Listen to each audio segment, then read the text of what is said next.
आदेशी देना।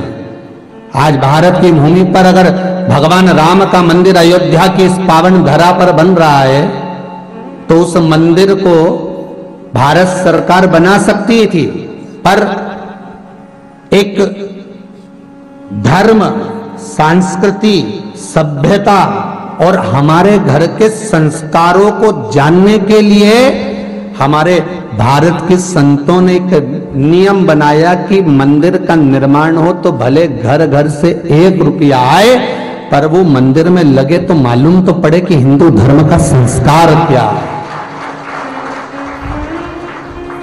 हमारा हिंदू धर्म का संस्कार क्या है, हमारे बच्चों को देने की आदत मालूम पड़ना चाहिए कि ये हम दान कर रहे हैं, पुण्य कर रहे हैं, तो औलाद को दिखना चाहिए कि दान करने का एक तरीका है। जगत गुरु शंकराचार्य जी एक जगह पर भिक्षा मांगने के लिए गए और कहा, बेटा भिक्षाम देई। लड़की बाहर झाड़ू लगा रही थी, उसने घर जाकर अंदर कहा, माँ भिक्षा मांगने संत आए, भिक्षा मांग रहे। माँ ने कहा, मना कर दे, कुछ नहीं है हमारे यहाँ देने के लिए, कुछ भी नहीं, अंदर कोई भी नहीं है, बोलिया। जगत गुरु शंकराचार्य जी से कहा, बाबा हमारे यहाँ नहीं है कोई भी, तो तुम दे दो बेटा कुछ। बेटी अंदर गई, मां वो कह रहे हैं तुम दे दो, कहना हमारे यहाँ कुछ है ही नहीं। जगत गुरु शंकराचार्य जी से बेटी ने जाकर कहा, हमारे यहाँ कुछ भी नहीं है। जगत गुरु शंकराचार्य जी ने कहा, बेटा झाड़ू लगाकर कचरा ही दे दो। कचरा? हाँ। मां अंदर जाके बेटी ने कहा, वो तो कचरा मांग रहा है, तो दे दे, गाड़ी में भी तो डालेगी, उसी को दे दे। बेटी ने झाड़ू लगाया, कचरा बीन के कटोरे में डाल दिया। जगत गुरु शंकराचार्य जी कटोरा लेकर आकर गए, आगे जाके उन्हें कचरा फेंक दिया। शिष्य ने कहा, गुरुदेव तुमने कचरा क्यों लिया?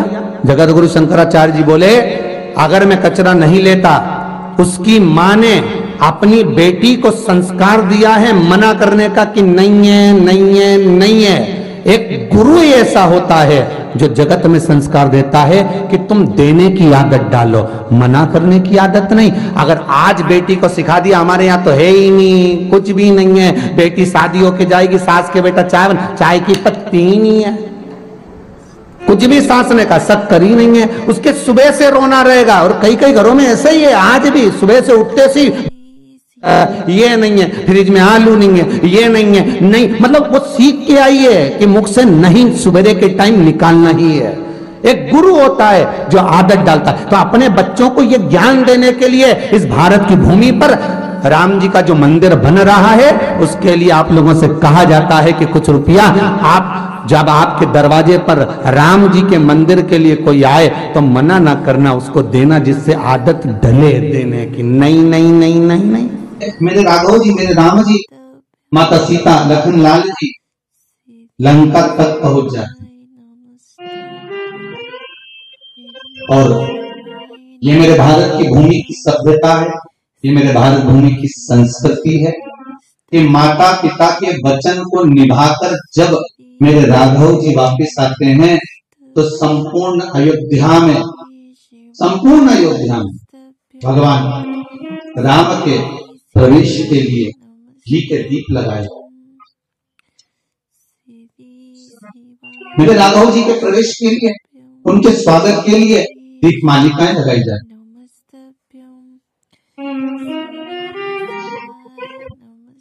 और उन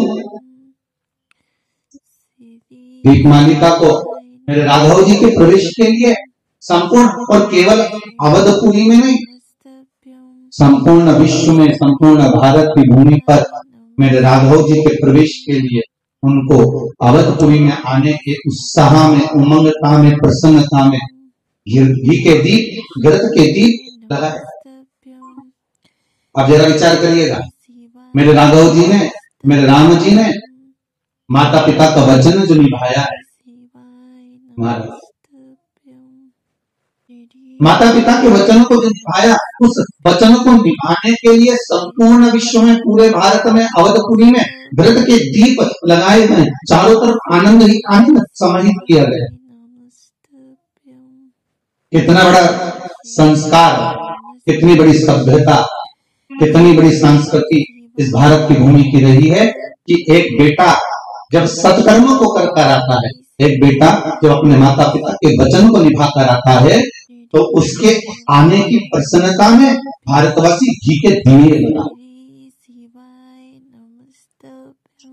और केवल हमारे श्री गणेश जी महाराज ने भी अपने माता पिता की परिक्रमा करी तो प्रथम गिनती में आ गए, प्रथम गिनती में पहुंच गए। आपकी माता पिता के प्रति जो भाव है, आपका जो माता पिता के प्रति श्रद्धा है, विश्वास है, उसके बल पर परमात्मा आपके घर में भी सुख समृद्धि वैभव क्यों ना प्रदान करेगा।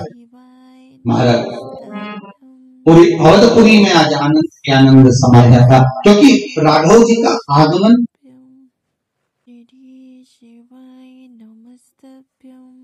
राघव जी का महाराज पूरे संपूर्ण भूमंडल पर,